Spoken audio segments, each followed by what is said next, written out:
Welcome back to Beginner Island, the safe harbor in the financial ocean.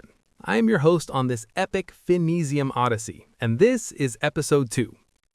In our last video, we established that when you buy a stock, you are buying a literal slice of ownership in a business, like buying a slice of a pizza. But why would you want that slice? Well, there are two main ways you make money as an owner. The first is capital appreciation. That's when the price of your slice goes up and you sell it for a profit. Today, we are talking about the second way, the way where you get paid just for holding the slice. We're talking about how companies share their profits with you through dividends and stock buybacks. Before we dive in, my usual disclaimer. I am not a financial advisor, and this is not financial advice. This series is for entertainment and educational purposes only. All investing involves risk, so always do your own research before making any decisions. Let's start with dividends. Going back to our lemonade stand analogy from episode 1, let's say your stand is incredibly successful. After paying for lemons, sugar, and the stand itself, you have a huge pile of cash left over at the end of the year. Pure profit. You have two choices with that cash. You could reinvest it all back into the business to build more stands. This is what young, fast-growing companies often do. Or you could decide, hey, we're doing great. Let's reward the owners. So you take that pile of cash and divide it up among everyone who owns a slice of the company. You literally cut them a check. That is a dividend. Its purpose is simple: to share the company's success directly with shareholders. It provides you with a regular stream of income without you having to sell your shares. Many mature, stable companies like Coca-Cola or Johnson & Johnson pay dividends because they generate tons of cash and don't need to reinvest every single penny to grow. But Uncle Sam wants his slice too. Dividends are taxable. Generally, they are taxed in one of two ways. Non-qualified dividends are taxed just like your regular job income at your ordinary income tax rate. Qualified dividends, which meet certain holding periods, are taxed at the long-term capital gains rate, which is usually lower. The key takeaway here: dividends are cash in your pocket today, but you have to pay taxes on them today. Now, what if a company wants to return value to you without forcing you to pay taxes immediately? That brings us to stock buybacks.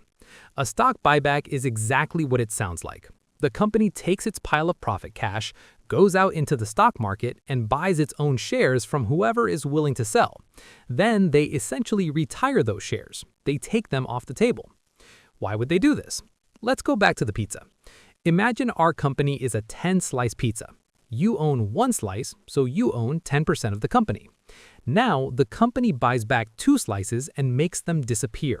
There are now only 8 slices total. You still own your one slice, but now that one slice represents 1/8 of the company, which is 12.5%. Your percentage ownership of the business just got bigger without you doing anything. Because there are fewer shares available, each remaining share is now worth a larger piece of the profit pie. This often drives the stock price up. So let's compare the two. The biggest pro of a dividend is that it is cold, hard cash in your account right now. It's a tangible return. It also signals that a company is financially healthy and stable. The con is the immediate tax bill, and some argue that money could be better used to grow the company. The pro of a buyback is tax efficiency. You don't pay taxes until you eventually sell your shares, hopefully at a higher price down the road. It also increases your ownership percentage. The con is that you don't get any cash today, and sometimes companies buy their own stock when the price is too high, which can be a waste of money. Many massive companies do both. Apple is a prime example. They pay a dividend to shareholders and spend billions buying back their own stock every year. Now, if you love the idea of getting paid regular income, there are specific groups of companies you should know about.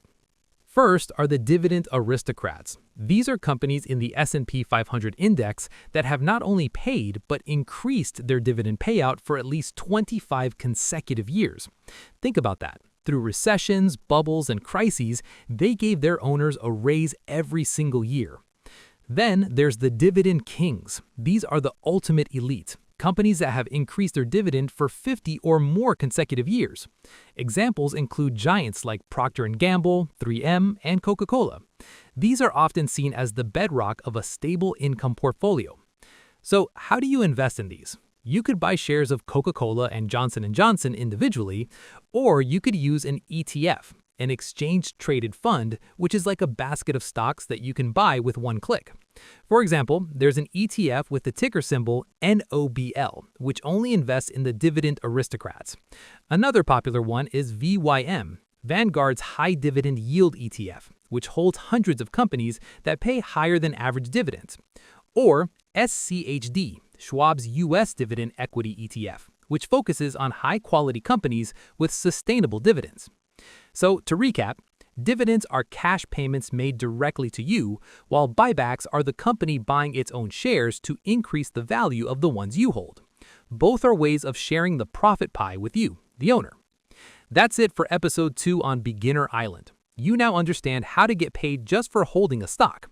In the next episode, we're going to look into what the market is, indices, and exchanges. If you found this helpful, give the video a like and subscribe so you don't miss the next step in your journey. Thanks for watching Epic Finesium Odyssey, and I'll see you in the next one.